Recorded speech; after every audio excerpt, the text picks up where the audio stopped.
ও আমাদের সবাইকে মেরে ফেলবে। চল আমরা গ্রাম ছেড়ে পালিয়ে যাই। ভাই তুমি বুঝতে পারছো, 9টা খুনের দায় যদি আমরা ফেসে যাই তাহলে নিশ্চিত আমাদের পাশে হবে। তুই চুপ থাক।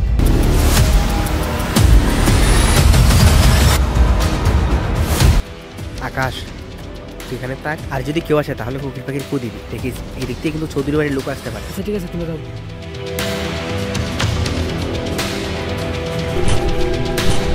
তোর কি মাথা খারাপ হয়েছে? তুই আমাদের সবাইকে বাঁচাবি।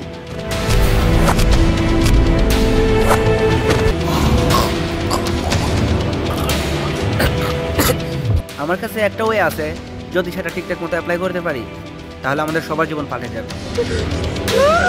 ব্রেকিং নিউজ, কি হতে যাচ্ছে মায়াপুর গ্রামে? এক রাতের মধ্যে চৌধুরী বাড়ি ডাকাতি সহ 9টি খুন করা হয়েছে। কে করছে এইসব? এই বিষয়ে বিস্তারিত জানতে চোখ রাখুন আমাদের অসময় টিভি।